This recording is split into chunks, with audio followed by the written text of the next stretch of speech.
Bonsoir, c'est le moment de parler sport sur Canal Algérie avec le 5e numéro de la saison de votre émission 52 minutes chrono. Aujourd'hui, le thème principal sera les préparatifs des Jeux méditerranéens de 2022, tout en touchant à l'actualité qui est dominée par le titre africain et le record d'Afrique en aviron sur spécialité ergomètre réalisé par Sid Ali Boudina. Judo, la fédération algérienne compte engager 18 athlètes dont 9 dames au championnat d'Afrique à Madagascar et en prévision de la Coupe du monde individuelle en Serbie, les lutteurs algériens entament un stage à Suidania avec 39 athlètes, dont 5 filles. Et puis, la situation se débloque pour notre élite qui se prépare pour les Jeux de Tokyo.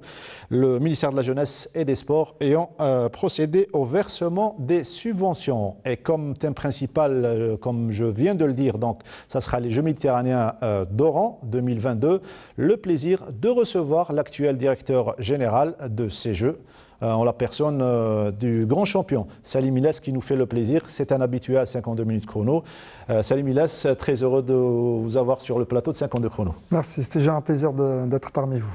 Voilà, accompagné de Nordine Hani, notre consultant fétiche, qu'on a le plaisir de retrouver chaque lundi. Nordine, bonsoir. Bonsoir Mokhtar, bonsoir à Salim et bonsoir à tous ceux qui nous suivent, et toujours ravi, malgré le protocole sanitaire, malgré cette pandémie, de dire que le sport algérien continue à se battre et d'être toujours présent, et on va le voir. Hein. Et la preuve avec la présence de Salim Ilès qui nous fait le plaisir d'être parmi nous aujourd'hui.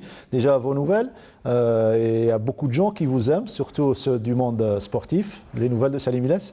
Écoutez, c'est vrai qu'on a eu des moments difficiles avec cette pandémie, mais on essaie de garder le moral et de continuer à faire notre travail afin d'être prêt pour cette grande échéance qui est les Jeux méditerranéens.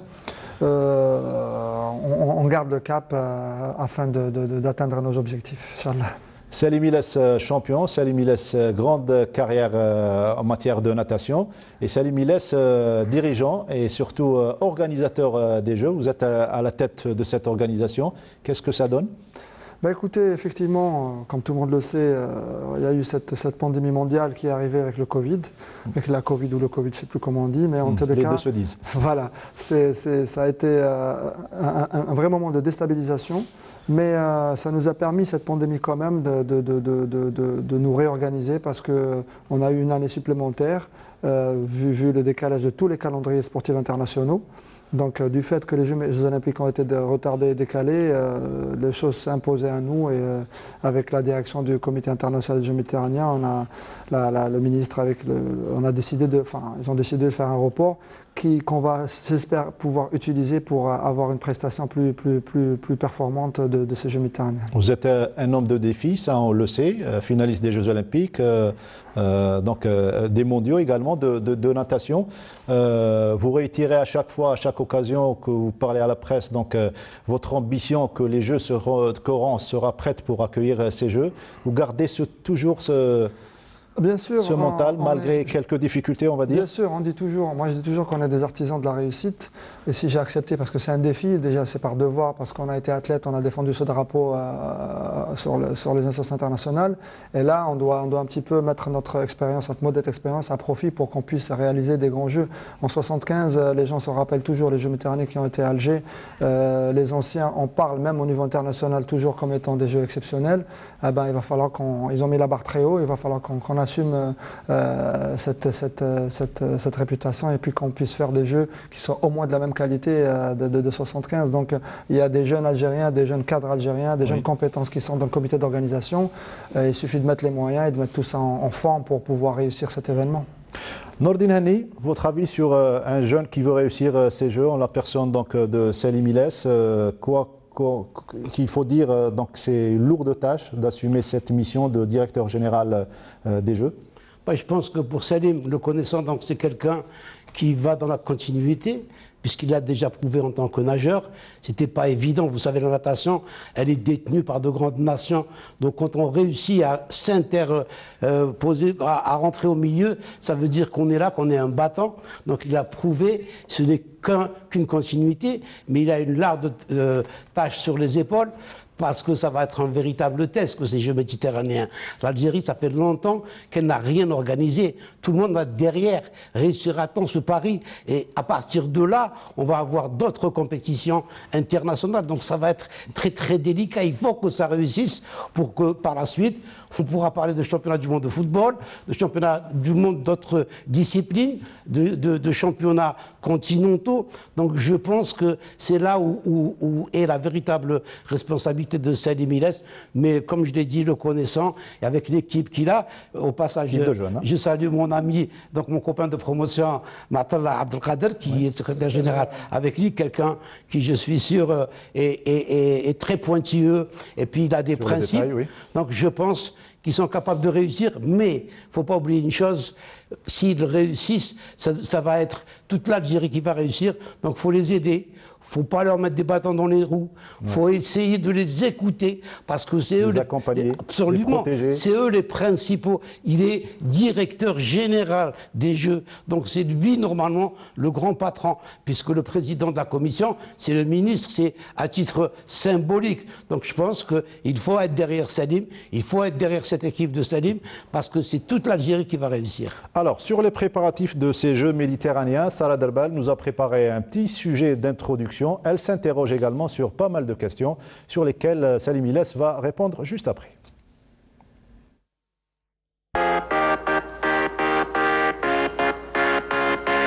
Après avoir réussi l'organisation des Jeux méditerranéens en 1975, l'Algérie s'apprête à abriter la 19e édition de la compétition multisport du bassin méditerranéen en 2020 à Oran.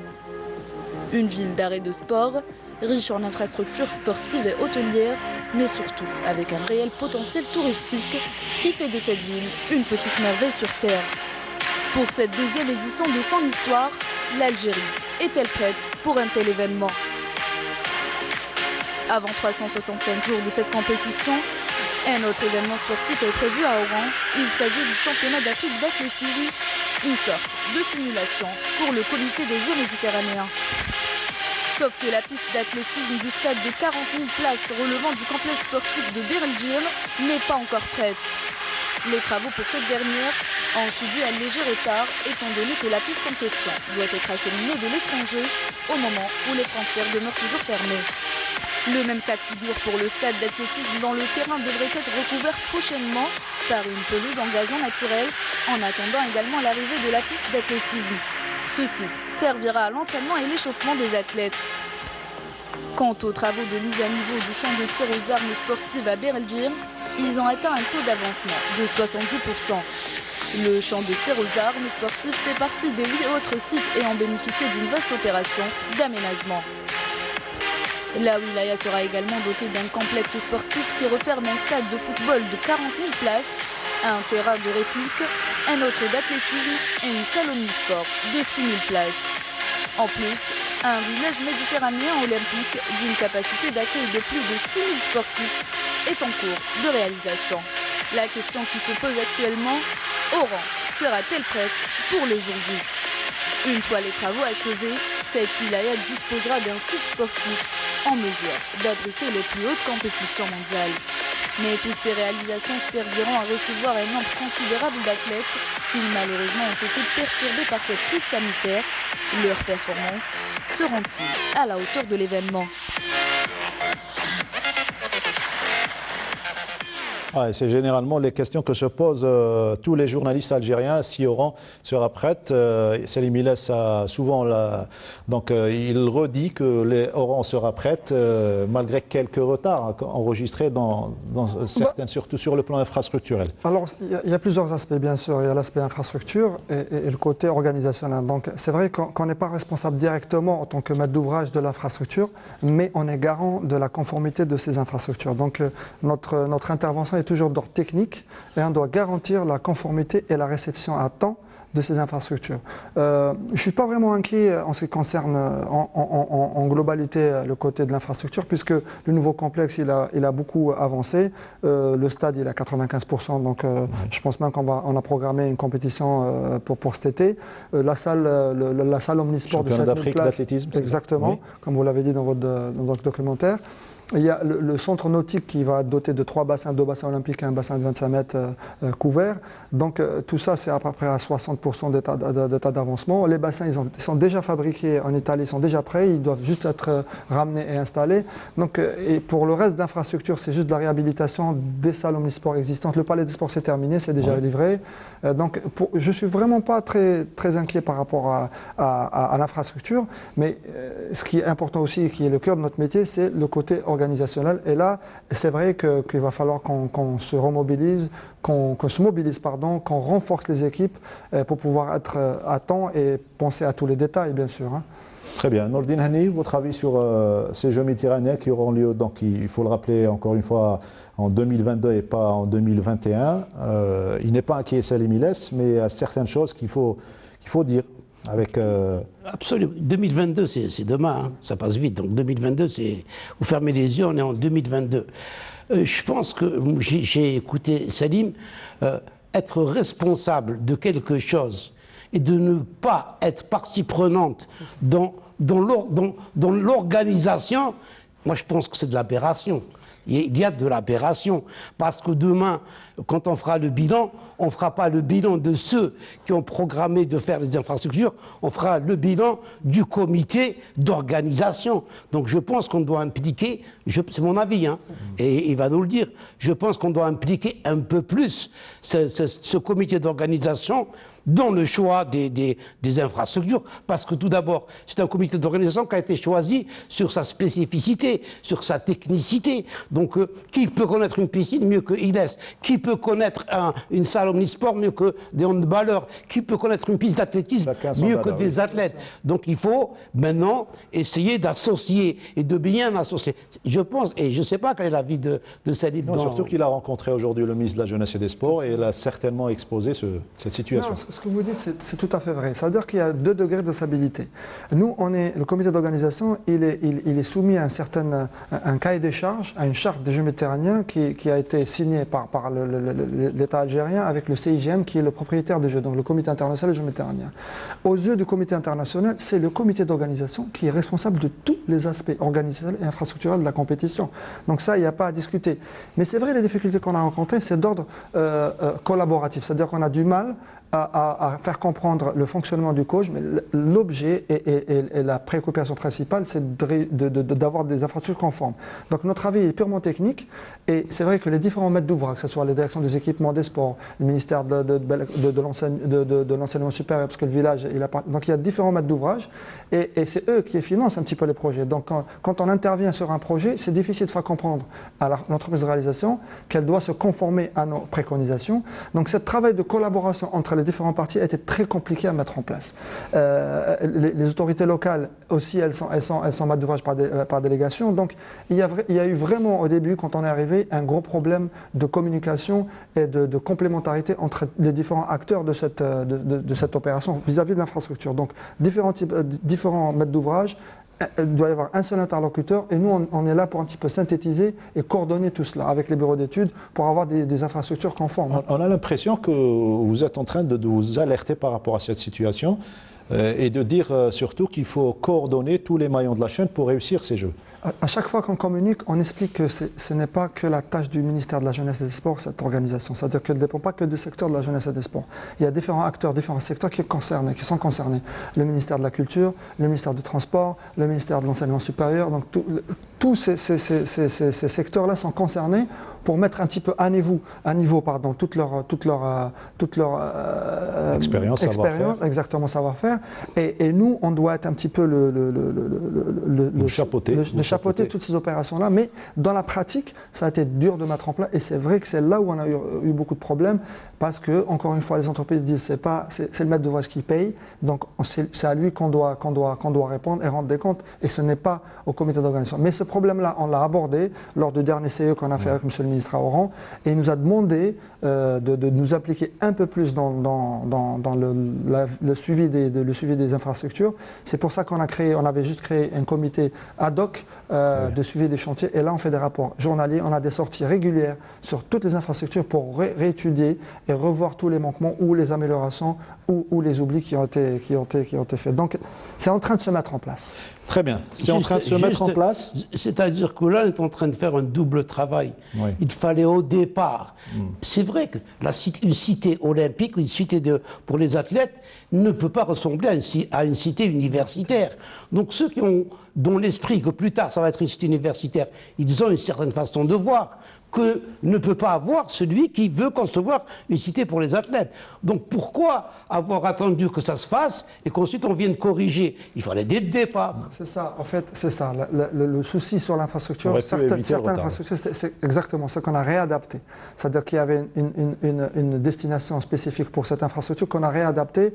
On prend l'exemple du village méditerranéen. C'était une cité universitaire qu'on a réorienté vers un hôtel 3 étoiles. Donc ce n'est pas du tout les mêmes standards, ce n'est pas du tout les mêmes superficies, ce n'est pas les mêmes exigences. Et c'est là où on a eu du mal à réadapter le tir. Mais en fait, les Jeux méditerranéens, on les a eus en 2017, enfin en 2015. Et le projet avait déjà démarré de la cité universitaire. Donc on s'est adapté à une situation. Moi j'arrive au mois d'août 2019, donc il fallait resynthétiser tout ça, mettre en place une procédure de travail et surtout mettre tout le monde à profit pour l'objectif qui est la réussite de cet événement. Ouais, espérons qu'on pourra comprendre cet aspect-là. Et puis, sachez qu'on va revenir sur l'aspect d'organisation de ces Jeux méditerranéens tout en touchant à l'actualité. Vous connaissez le principe, 52 minutes chrono, c'est également les autres sports. Sachez que le ministère de la Jeunesse et des Sports a procédé au versement, c'était jeudi dernier, de subventions financières au profit de 3 disciplines sportives dans le cadre de la prise en charge des sportifs qualifiés et qualifiables aux Jeux olympiques de Tokyo en 2020 et Jeux paralympiques également décalés à 2021, ainsi qu'en prévision des Jeux méditerranéens d'Oran 2022. Commencer à s'inquiéter, mais on peut dire que c'est un ouf de soulagement, Nordine? Oui, mieux vaut tard que jamais, hein. Mais ça fait un moment qu'on en parle. On a ce problème en Algérie. C'est vrai que les athlètes finissent par toucher leur bourse, mais il y a un processus de préparation. Et le processus, il ne peut pas être bloqué. Si on bloque les bourses, on bloque le processus de préparation. Donc il faudrait qu'on prenne l'habitude de commencer à préparer ce processus de bourse avant le début de la préparation. Plusieurs athlètes ont reçu leur bourse à une semaine de la compétition finale. Par exemple, avant Rio, je vous prends l'exemple de Sidi Ali Boudina, qui se préparait pour les JO de Rio. Il a eu sa bourse olympique de préparation, il l'a eu un mois avant les Jeux de Rio. Ça ne sert à rien. On va faire des dettes et on va rembourser. Et juste à l'occasion des Jeux de Rio, il avait déclaré sa fin de carrière. Vous l'avez encouragé, il a continué. Et cette fois-ci, il décroche le titre africain, absolument, spécialité ergomètre. Il est champion d'Afrique, il bat le record d'Afrique et il se qualifie en compagnie de 5 autres rameurs, parce qu'il ne faut pas oublier de parler des autres aussi, notamment Amina Rouba, qui revient, qui a été médaillé d'argent, et il y en a 2 autres, donc je n'ai pas les noms ici, qui se qualifient pour les championnats du monde. Il a l'intention de faire... Nihad Chadli, sur 500 mètres, médaille d'argent également, et Mohamed Sultan Ghasmi, vice-champion d'Afrique sur 500 mètres. Et bien voilà, donc quand on parle de bourse, je sais que Sidi Ali Boudina, puisque c'est un proche, donc je sais tout ce qui se passe, il va le mois prochain... On a les images d'ailleurs, le mois prochain, sa bourse pour Nantes, elle est terminée. Donc il faut dès maintenant penser à lui renouveler et pas attendre après, le faire revenir sur Alger pour le renvoyer. C'est bloqué. Et vous savez ce que c'est qu'une préparation pour un athlète, il faut que ça soit continu. On a parlé des images de Boudina, de ce problème de Covid qui nous a éloignés de 8 mois des lieux d'entraînement. On a dit que c'était une catastrophe. Donc maintenant, il ne faut pas qu'on rajoute au Covid. Donc il faut aider. Et c'est bien d'apprendre. D'ailleurs, Salim m'en a parlé tout à l'heure en aparté. Ça lui a fait plaisir de voir que la Fédération de handball a été reçue. Il y a eu d'autres disciplines qui ont été reçues. Et qu'on aide ces gens à continuer. Parce que les Jeux méditerranéens, c'est en 2022. On va être content des infrastructures. On va être content de l'organisation, mais il faut aussi être content de la performance. Ça va se jouer chez nous, donc il faut qu'on en profite. Vous savez, c'est juste ce que vous dites parce qu'en réalité, nous, on prépare, quand on comité d'organisation, on prépare la meilleure infrastructure, le meilleur environnement pour nos athlètes, mais ce qui nous intéresse pour avoir du public, c'est que la réussite de nos équipes nationales. Oui. C'est-à-dire si on n'a pas de résultat pendant ces Jeux méditerranéens, c'est un peu frustrant parce qu'on n'aura réussi qu'à moitié. Donc la préparation de ces athlètes et leur niveau de performance est très important pour la réussite des Jeux. On peut prévoir tous les plans, on peut aborder tous les sujets et on peut préparer toutes les procédures, mais si on n'a pas de résultat sportif, c'est une réussite à demi-teinte, si je peux dire ça comme ça. Tous les deux doivent marcher ensemble. Alors ça donne ça, championnat d'Afrique sur ergomètre. Donc pour que vous compreniez un petit peu qu'il n'y a pas eu une compétition en eau libre, mais surtout sur place, sur cet appareil qu'on appelle l'ergomètre. Ça doit certainement vous faire plaisir. Salim Iles, vous connaissez parfaitement bien. Un ancien nageur. C'est un ancien nageur, oui. C'est un bon ami et puis c'est quelqu'un qui est entier. C'est un très grand sportif. Alors justement, ce très grand sportif, il est avec nous. Certainement, vous allez lui dire un petit bonjour. Sidi Ali Boudina pour nous parler de ce titre africain, record d'Afrique et 4 places dans 4 tickets donc, pour les mondiaux de 2021 par Skype. Sidi Ali Boudina qui est avec nous. Sidi Ali, bonsoir. Bonsoir à vous, Mokhtar. Bonsoir à tous. Bonsoir à Salim Iles, mon idole de toujours. Voilà, il vous écoute, votre tonton également, Nordin, qui est avec nous. Donc, certainement, c'est le grand retour, Sidi Ali. C'est le grand retour après quelques doutes au début. On a été arrêté malheureusement 7 mois à cause de la pandémie. Les stages n'avaient pas repris jusqu'à septembre, de mars jusqu'à septembre. Du coup, pour moi, c'est de bon augure parce que je confirme déjà mon retour à mon niveau et je l'ai même amélioré en battant mon record personnel. Donc un record personnel, c'est de bon augure pour ces Jeux olympiques de Tokyo? C'est de bon augure déjà pour les championnats du monde de février parce que je suis à 1 seconde du médaillé de bronze de l'année passée. Donc on va aller viser une médaille en février. Oui. Et on va continuer à s'entraîner sérieusement pour les Jeux de Tokyo. Déjà bonne nouvelle également puisque le ministère de la Jeunesse et des Sports a débloqué la situation. Je parle sur le plan financier. C'est encourageant pour vous? Oui, bien sûr. En fait, le ministère avait débloqué déjà la situation par le biais d'un budget spécial de la CAS. Oui. Donc, c'est grâce à ce budget-là que j'ai pu remonter en France et être dans la structure du pôle France de Nantes et pouvoir m'entraîner jusqu'à maintenant. Une question de Nordin Hani, celui qui vous suit depuis longtemps. Enfin, non, je n'ai vraiment pas de question puisqu'il a résumé un petit peu tout ce qu'il a dit. Moi, c'est juste pour lui dire qu'il a le bonjour de chez lui et qu'il y a une chevronnée de secondes de chrono qui a 94 ans et qui a été très contente donc, de la performance. Et c'était le plus beau cadeau d'anniversaire que tu pouvais lui faire. C'est gentil. J'embrasse ma mamie. La famille, c'est très important. Surtout leur soutien, c'est eux qui nous permettent d'être là aujourd'hui. Nordin. Oui, allez-y, Nordin. Voilà, donc je pense que... Et concernant le fait de rester à Nantes, est-ce que ça s'est réglé? J'espère que ça s'est réglé. Là, malheureusement, je suis obligé de rentrer en décembre en Algérie.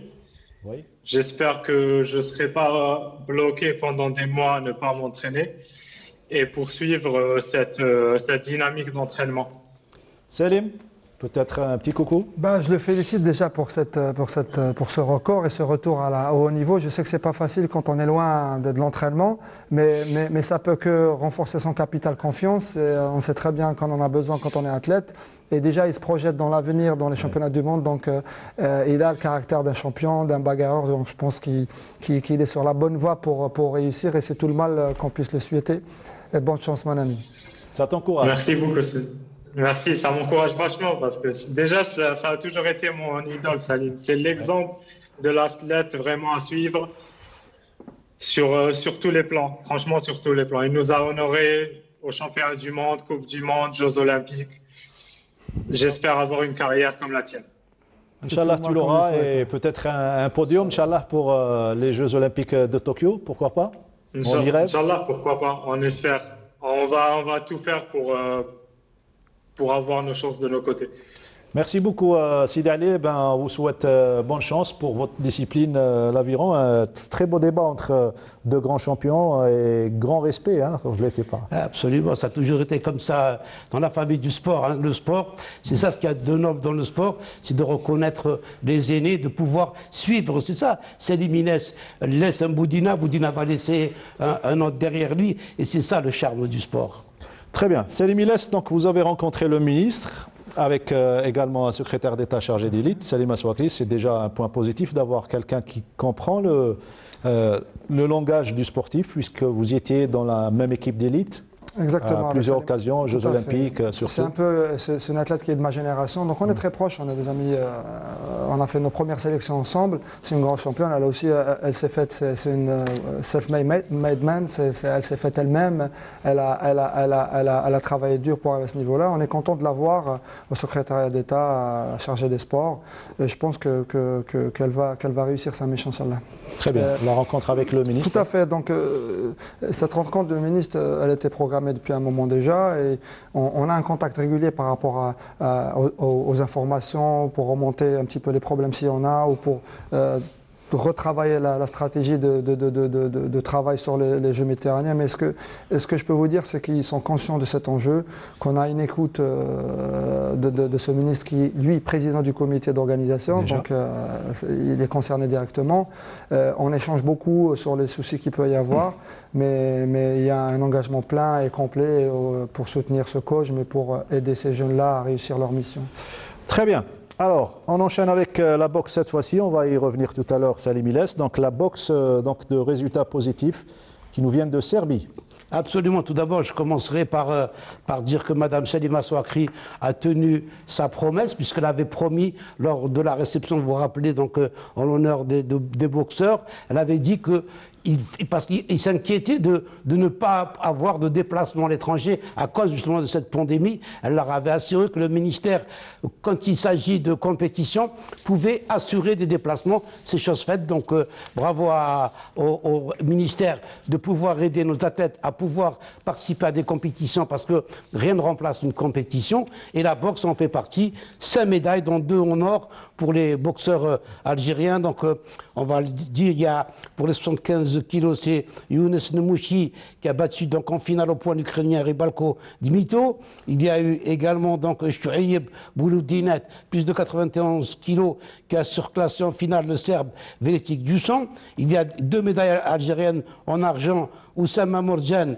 et le deuxième c'est Shemseddine Kramou. Donc c'est 5 médailles pour la boxe algérienne. C'est une bonne chose. La boxe qui nous a toujours habitués à avoir de bons résultats. Rappelez-vous, la première médaille olympique, ça a été l'œuvre de Zawi et Moussa, donc des boxeurs. 84. Alors c'est pas terminé pour ces boxeurs, puisqu'il y a des boxeurs qui sont déjà qualifiés pour les JO et d'autres boxeurs qui doivent disputer le tournoi de Paris pour d'éventuelles qualifications aux Jeux Olympiques. Ils reprennent un stage, donc ils seront en stage à partir du 6 décembre. Pour les filles, il y avait eu un problème, puisque 3 d'entre elles avaient été donc testées positives au Covid lors du PCR. Demain, elles passeront leur test. Je pense que ça va être négatif et qu'elles pourront, elles aussi, puisqu'on a 2 médaillés, 2 filles qui participent aux Jeux Olympiques, elles pourront, elles aussi, donc reprendre l'entraînement et également la compétition. Ça, c'est pour la boxe. La boxe, Salim Ilès, qui fera partie donc, du programme des compétitions donc, à Oran. Est-ce que le programme est finalisé ou bien, bien il sûr. reste des... Le programme sportif, il est finalisé, il est bouclé, il est arrêté. Donc on a 24 disciplines, on a 202 épreuves. Dans la boxe bien sûr, et nous on favorise un petit peu sur les infrastructures, on fait en sorte pour que nos disciplines phares puissent être dans les meilleures infrastructures, parce qu'il a fallu faire des choix sur l'infrastructure existante, et donc le programme il a été vraiment étudié pour qu'il n'y ait pas de chevauchement, pour qu'on puisse avoir des finales sans chevauchement, pour que les agents puissent aller voir cette finale et tel athlète, pour qu'il n'y ait pas de problème, pour qu'on leur donne la plus grosse visibilité possible. Possibilité d'assister aux compétitions. Est-ce qu'il y a des regrets par rapport à des disciplines qui seront absentes? Là, on parle de l'aviron. Pour pour moi, c'est une grosse déception. Moi, il y a deux disciplines que j'aurais aimé qu'elles soient présentes. Je mets un triathlon, exactement. Oui. Et l'aviron, il a été sacrifié par le CIGM, je peux le dire, parce qu'ils ont créé une nouvelle compétition qui est les Jeux méditerranéens de plage. Et donc, pour lancer cette compétition, ils ont enlevé cette discipline des Jeux méditerranéens classiques pour les mettre un petit peu discipline phare, discipline porteuse, pour lancer un petit peu leur nouvelle compétition. Et le triathlon, moi personnellement, je suis arrivé un peu trop tard pour défendre cette. On l'a proposé, mais c'était déjà. Donc arrêté le programme, il est bouclé, finalisé. Tout à fait. Très bien. Judo à présent pour parler de la fédération algérienne de judo qui compte engager 18 athlètes, dont 9 dames au 41e championnat d'Afrique senior prévu à Madagascar du 17 au 20 décembre et qualificatif aux Jeux Olympiques de Tokyo. La semaine dernière, on en avait parlé avec donc ce reportage signé Sid Ahmed Bouraïb qui s'est déplacé à Tixda pour suivre le stage de préparation. Le rendez-vous donc de Madagascar devrait enregistrer une participation assez importante vu le caractère de la compétition qui est, rappelons-le encore une fois, qualificatif aux Jeux olympiques. On quitte le judo pour parler d'un autre art de combat, à savoir la lutte et les athlètes de l'équipe nationale de lutte, junior et senior garçons, filles et garçons, donc, qui sont en stage, à partir du 29 novembre jusqu'au 10 décembre, un stage de préparation au centre de regroupement et de préparation des équipes nationales de Suidania, en prévision des Coupes du Monde. Senior, messieurs individuels, prévus du 12 au 20 décembre en Serbie. C'est ce qu'on a appris auprès de la Fédération algérienne de lutte. Il faut savoir que les championnats du monde ont été remportés il y a de cela 2 semaines. Voilà pour la lutte. On passe à présent ce qui a marqué la fin de la semaine, une fois n'est pas coutume, on va parler de football. C'est le décès du grand Diego Maradona. Ça vous a certainement touché. Je pense qu'il n'y a pas un être humain sur la planète, ça n'a pas touché d'une manière ou d'une autre. Il a marqué son temps, il a marqué l'histoire du football. Donc je peux vous dire que c'est un virtuose de ballon rond, donc tout le monde est sensible. Et puis il y a une histoire qui est quand même unique. Hein. Oui. C'est pour ça que je pense qu'il focalise beaucoup d'attention et de respect. Il ne laisse pas indifférent en tous les cas. Nordé ? Comme il l'a dit, donc on regrettera pas uniquement le footballeur, mais on regrettera l'homme qu'il était, hein, tout ce qu'il a passé, sa carrière. Ces derniers temps, on n'arrête pas de voir sur toutes les chaînes de télévision la vie de Diego qui sort des favelas, qui sort des taudis, qui sort et qui réussit et qui prouve à tous les jeunes maintenant. C'est un exemple qui peut prouver à tous les jeunes qu'on peut réussir, quelle que soit l'issue, quelle que soit l'origine d'où on sort. C'est quelqu'un qui sort de rien et regardez où il est arrivé. Je pense que c'est une excellente leçon à tous les enfants du monde. Très bien. Donc, un décès qui a suscité moult réactions, notamment dans le monde sportif. C'est ce qui nous est relaté par notre ami Sid Ahmed Bouraïb.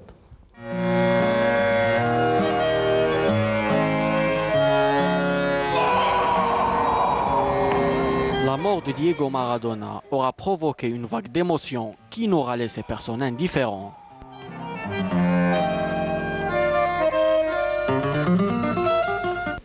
C'est un jour triste pour tous les Argentins et pour le football, a publié Lionel Messi sur son compte Instagram.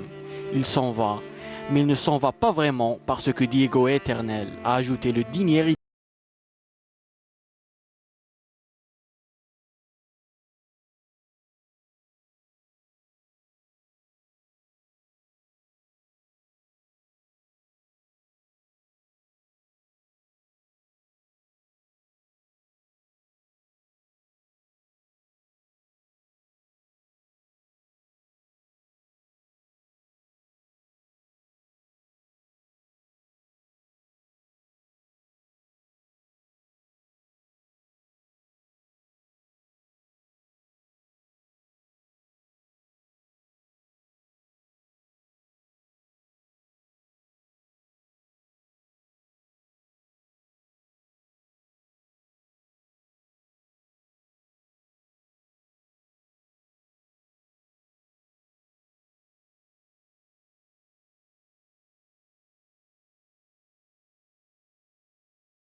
Ces beaux gestes techniques et ces prouesses et cette Coupe du Monde décrochée. Voilà, on dira adieu à Maradona. Le jingle portrait, on se retrouve juste après.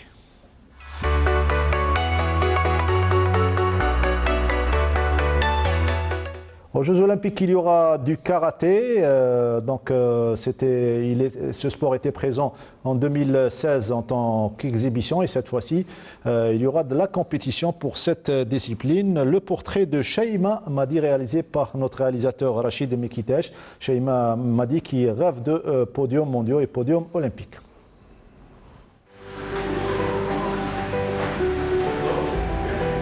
ميدي شيماء من مواليد 1 فبراير 1996 مصارعة في فريق أولمبيك مدينة بئر توتا والفريق الوطني في اختصاص كوميتي.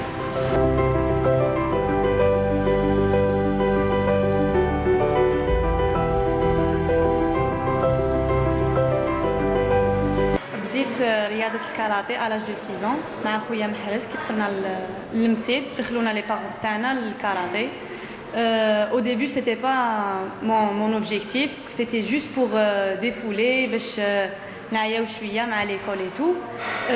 كانت الاختصاص تاع رياضة الكاراتيه j'avais pas le choix parce que لهنا في بئر توتا كانت غير رياضة الكاراتيه وكان الفوت. تسمى اوتون كو طفلة كان لازم عليا ندير الكاراتيه. و ابخي ما كنت نتمرن برك نتمرن نروح ونجي وليكول كي بديت نكبر بدينا لي كومبيتيسيون من البطوله تاعي الاولى كلاسيت بروميير بلاس.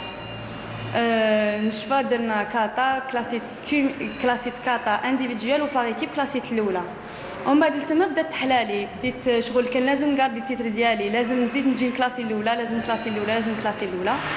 ومن بعد تاهلت للفريق الوطني وبهذا الشيء ولا شغل كبرت رياضه الكاراتيه في عيني ولاو لي زوبجيكتيف تاعي كباروا وكان لازم عليا نمثل الرايه الوطنيه ثاني في الخارج. بعد ما مثلتها الحمد لله على احسن وجه ومثلت احسن وجه الفريق تاعي ثاني على الصعيد الوطني باش نمثل الرايه تاعي الوطنيه في الخارج. والحمد لله توفقت في الجوناج ديالي.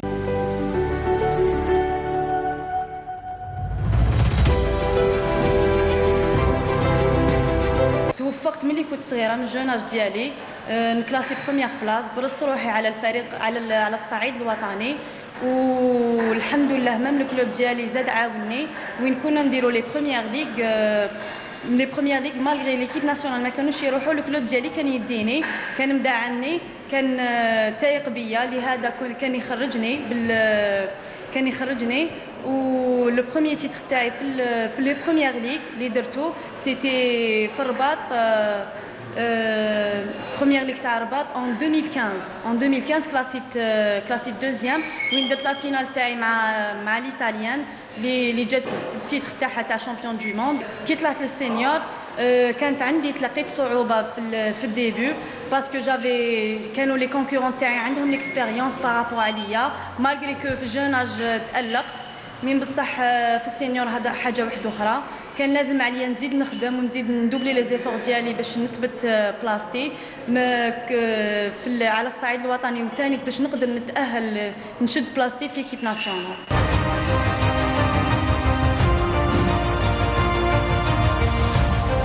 بعد ما برست مكاني في لو جوناج مع الفريق تاعي على الصعيد الوطني تسيليكسيونيت ليكيب ناسيونال ان 2010 وين بديت ندير لي كومبيتيسيون مع الفريق الوطني من 2011 حتى لدوكا.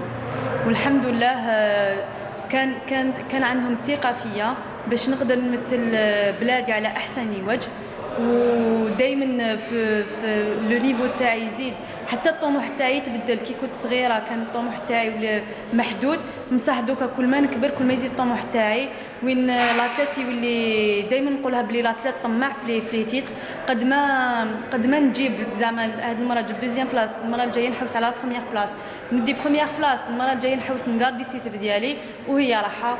ولو سول اوبجيكتيف دوكا الكاراتي راهو دخل في لي جوز اولمبيك. الحمد لله جو سوي 19e au niveau mondial وبهذا الشيء الكلوب ديالي ليكيب ناسيونال عاونوني بزاف باسكو لو كلوب خرجني ثاني لي بروميير ليغ و اون باراليل مع ليكيب ناسيونال وين قدرت نشد مكان ونكون ونقدر نتكاليفي ان شاء الله لي جوز اولمبيك. الاختيار ديالي بين الكاتا والكوميتي بالدرجه الاولى على حسب لا مورفولوجي تاعي باسكو جو سوي غاباري طويله عندي كاع لي كاليتي اللي المعايير تاع الكوميتي ماشي تاع الكاتا دو نحب الاحتكاك المباشر مع المنافس سا في تري بليزير دو نحس روحي اليز في الكوميتي ماشي في الكاتا فوالا والحمد لله توفقت.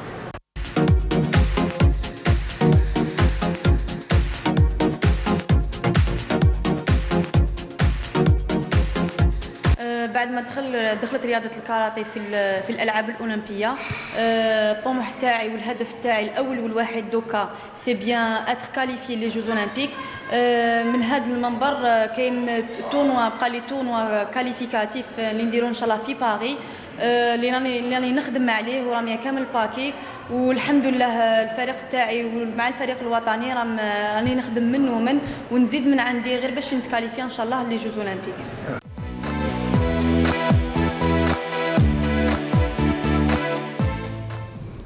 Nous avons d'ailleurs un invité qui connaît parfaitement le rêve olympique pour l'avoir vécu à 2 reprises.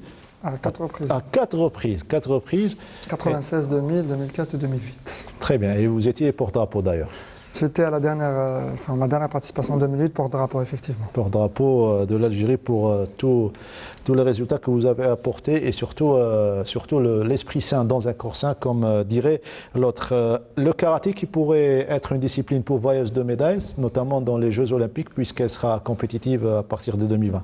Tout à fait. C'est une discipline aussi qui a une grande... Les sports de combat en Algérie, c'est quand même quelque chose qui draine beaucoup de jeunes.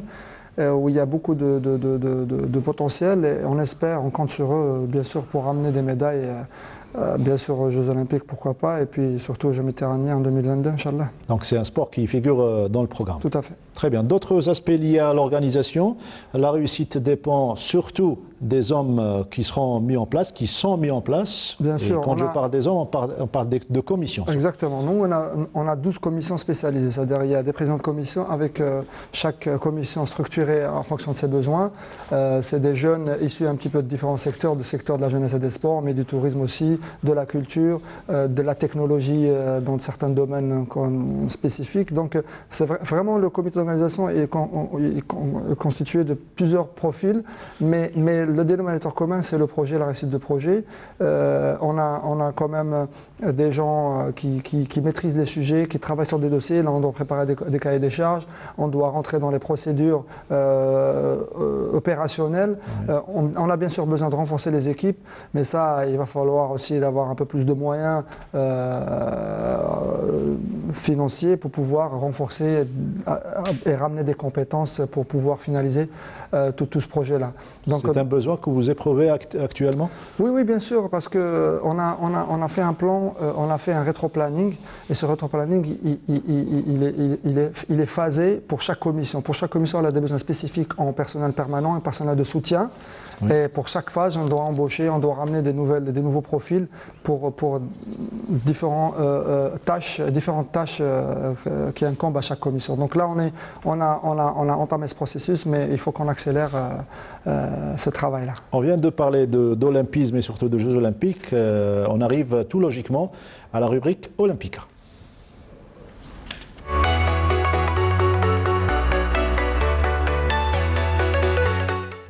Si je vous disais Salim Ilès Zatopek, Émile Zatopek. Bah oui, un grand champion, une icône. Moi j'étais jeune, je me rappelle déjà ce nom. En plus c'est un nom qu'on rappelle très facilement et il a marqué l'histoire du sport et voilà, c'est lui rendre hommage, peut-être c'est quelque chose c'est transmettre un petit peu l'histoire et la culture générale du sport à nos jeunes générations. C'est ça qui est important aussi pour donner envie à nos jeunes sportifs de réussir et ça c'est des exemples. Et c'est le cheval de bataille d'ailleurs de notre émission, quand on sait surtout qu'il est venu en Algérie et qu'il a couru au Caroubier. Absolument, il a couru au Caroubier. L'hippodrome. C'est le genre d'athlète qui marque non seulement de par ses performances, mais également de par son vécu, de par son passé, et de son existence, comme le dit donc Salim. Donc Zatopek, quand on dit Zatopek, ça sonne tout de suite, on sait tout de suite qui il est, même si on est d'une autre génération, on a entendu parler de ce Zatopek parce qu'il est venu courir en Algérie. Oui. C'est déjà, ça vous montre un petit peu... la fin des années 40. Qu'est-ce que c'était comme personnage que ce Zatopek, et je pense qu'il n'y a pas mieux que les images pour en parler. Hein. Les images pour en parler, surtout qu'il a dominé une quinzaine d'années le fond mondial. Il a été champion olympique à plusieurs reprises, champion du monde. Et cette fois-ci, on va s'arrêter sur un moment important de sa carrière. C'était les Jeux de Londres 48. C'est les premiers Jeux après la Deuxième Guerre mondiale. Donc il n'y avait pas des Jeux en 44. Aucun pays n'était prêt. Et en 48, Londres était prête pour accueillir ces Jeux. Le portrait d'Émile Zatopek. «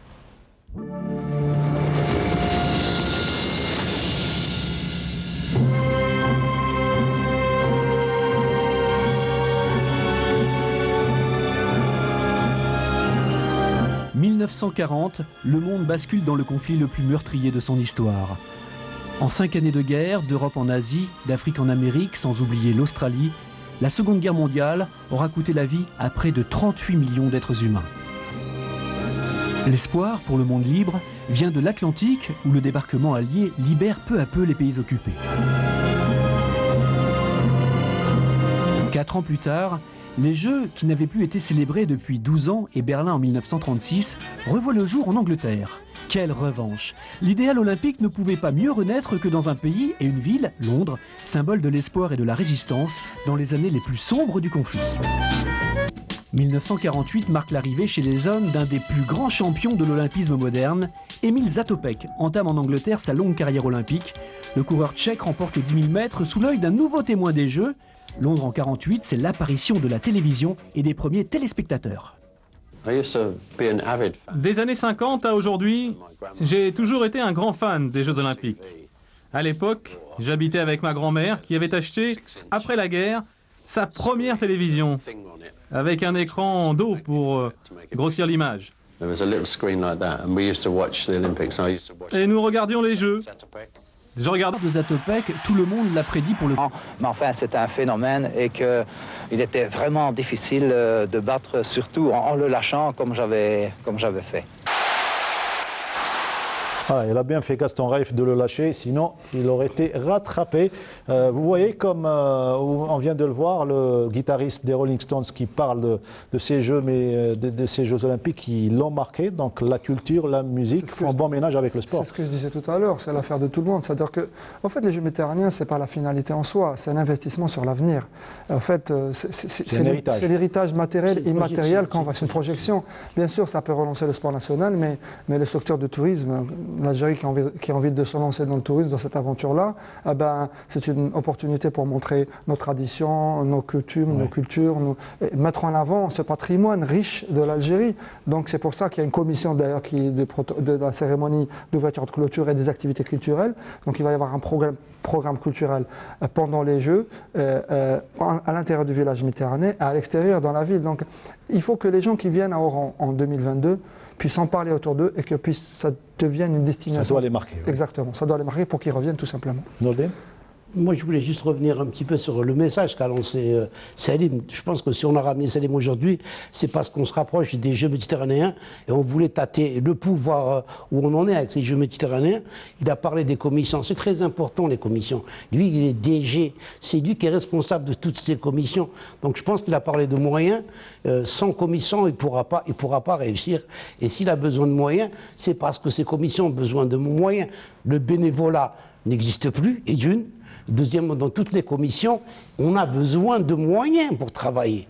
Donc il ne faut pas attendre maintenant, demander des moyens. Maintenant, les moyens, on en a besoin toujours. Il ne faut pas lésiner sur les moyens. Il ne faut pas lésiner dessus, et il faut les donner bien avant les moyens. Et on a toujours parlé de ça. L'Algérie a toujours été capable de donner des moyens, mais il faut que les gens qui sont concernés sachent quand il faut donner ces moyens. C'est pour ça que je disais que Salim doit être impliqué dans toutes les opérations.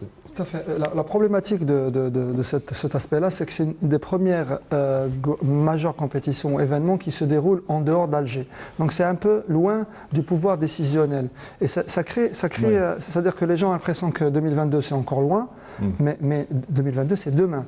Et si on ne met pas le dispositif nécessaire maintenant, tout de suite, pour pouvoir être, comment dirais-je, optimum, et la prestation de ces Jeux méditerranéens... Pour être à l'aise. Bien sûr, et on va s'adresser à un public, à une population de la rive nord méditerranéenne, donc ils ont des standards européens. On ne peut pas se contenter de faire ce qu'on a l'habitude de faire dans des championnats d'Afrique ou des championnats sans dénigrement aucun. Il va falloir élever notre niveau de prestation et notre niveau de compétence pour pouvoir espérer avoir, si je peux dire une bonne note, mais satisfaire les besoins primaire d'un athlète qui vient à une compétition, c'est bien logé, transport qui part à l'heure, une bonne alimentation saine. Irréprochable. Et voilà, c'est ça. Une organisation et puis il faut ramener les meilleurs. Et comment on ramène les meilleurs? C'est parce que les fédérations étrangères se renseignent.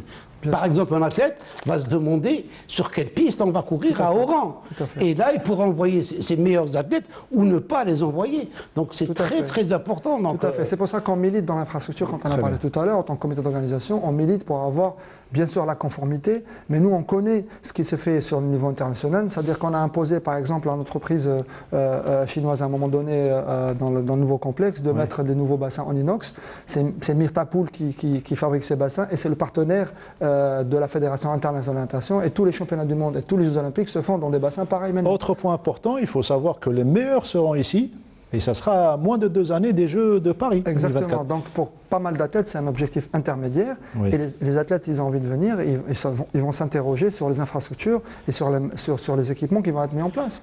La rubrique Interactu, et on se retrouve juste après.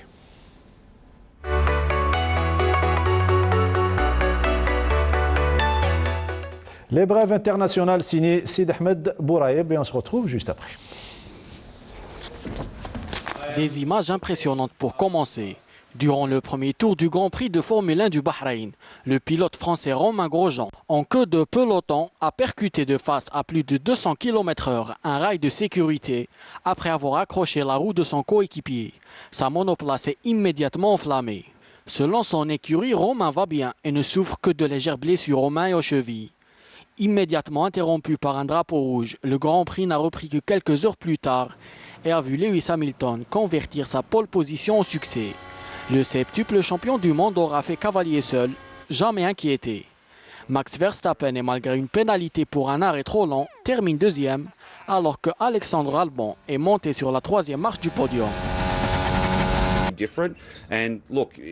Premier grand chelem de la saison, l'Open d'Australie, programmé lors de la 2e quinzaine du mois de janvier 2021, pourrait être reporté d'1 à 2 semaines, selon les dires de Martin Pakula, le ministre des Sports du gouvernement de l'État de Victoria. Je continue de penser qu'il est beaucoup plus probable que ce soit un délai plus court que plus long, a-t-il ajouté. Des décisions au sujet de l'Open d'Australie seraient bientôt prises.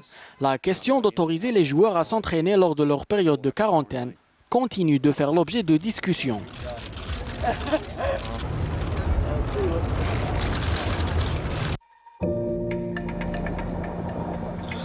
S'exprimant depuis le village olympique lors de sa récente visite à Tokyo, le président du CIO Thomas Bach a promis aux athlètes une expérience inoubliable lors des Jeux olympiques de Tokyo 2020.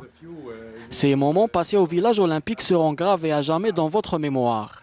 Et avec les conditions que nos amis japonais offrent ici, l'expérience sera encore plus fantastique, a déclaré le président Thomas Bach dans un message vidéo adressé à la communauté mondiale des athlètes. Et d'ajouter, c'est l'endroit où il faudra être dans 9 mois. Je suis très heureux de pouvoir vous accueillir ici dans le village olympique de Tokyo. De son côté, la presse japonaise a évoqué les retombées du report des Jeux sur le plan économique. Un report qui pourrait coûter 1,6 milliard d'euros supplémentaires par rapport au budget initial. Voilà, les Jeux méditerranéens interviendront juste après, une année après. Donc il y aura d'autres aspects à préparer. Il y a un concours qui sera lancé. Tout à fait, dans le cadre de la promotion bien sûr des Jeux et puis de faire participer un petit peu la société civile. Donc on va lancer un grand concours national pour les amateurs, pour les professionnels, pour établir l'affiche des Jeux. Bien sûr, le petit jingle sonore qui tourne en boucle pendant les Jeux et un spot de promotion, un spot publicitaire de promotion puis la tenue des officiels de cérémonies protocolaires. Donc c'est un concours qu'on va lancer sur les réseaux sociaux d'ici dans une quinzaine de jours, qui va faire appel à la créativité de nos jeunes artistes. Enfin, il va y avoir tout sur le site internet, sur notre site et sur nos réseaux sociaux. Une délégation pour les Jeux de Tokyo, peut-être? On en a discuté lors de la dernière réunion avec M. Hamed, le président de la commission, enfin le président du comité olympique. Et effectivement, on pense à envoyer une équipe pour voir un petit peu à grandeur réelle une organisation de grande manifestation. Des Jeux de Tokyo. Voilà. Nordine Hani, du handball. C'est compte de chrono sans handball, c'est plus les comptes de chrono. Voilà. Rapidement, oui, rapidement donc, pour dire que les U19 et les U21 sont en stage à partir d'aujourd'hui. Ils préparent des championnats d'Afrique qui devaient se dérouler en décembre au Maroc, qui ont été reportés à une date ultérieure, mais ça continue à travailler. Concernant les seniors, il va y avoir une reprise après ce problème de Covid, donc ils vont rentrer en stage le 4 décembre. Une bonne nouvelle, on l'a appris tout à l'heure. Hein. Aujourd'hui, donc, les deux entraîneurs nationaux, Alain Porte et Tahar Laban, ont reçu leur autorisation pour pouvoir les ramener de France. Ils seront là le 2 décembre. Ils vont faire leur stage à partir du 4. Le 9, ils s'envolent pour la Pologne. Ils ont 2 matchs contre l'équipe polonaise A, un tournoi le 27 avec 3 équipes, la Pologne, la Biélorussie et la Russie. Ils reviendront ici pour repartir au Bahreïn, jouer 2 matchs au Bahreïn. Et vous restez ici. Et ensuite, on restera ici, on parlera d'eux. J'espère qu'eux, ils rentrent vraiment là-bas. Très bien. Un dernier message, on va dire, puisque l'émission touche à sa fin. Je vais juste faire un petit coucou. En fait, c'est l'occasion aujourd'hui, c'est l'anniversaire de mon père qui vient de faire aujourd'hui 91 ans, donc je voulais lui rendre hommage. J'en ai jamais parlé, je me permets de lui souhaiter bon anniversaire parce qu'il doit être en train de me regarder. Eh bien, on s'associe à vous. Voilà, donc longue vie à mon père, et puis c'est un petit peu l'artisan de la famille, c'est lui qui nous a donné cette... Le grand chef. Le patriarche. Je fais tous les ans pour ma mère, il y a 2 jours, elle a eu ses 94 ans. Mais joyeux anniversaire au papa de Salim Ilas. Voilà. En terminant de beauté cette émission, on se retrouvera lundi prochain. Merci à toute l'équipe du studio numéro 2 qui nous a accompagnés aujourd'hui. Merci donc à la réalisatrice Amal Ben Batouche, voilà, j'y arrive, et Youssef Issaad, l'assistana. On se retrouve lundi prochain.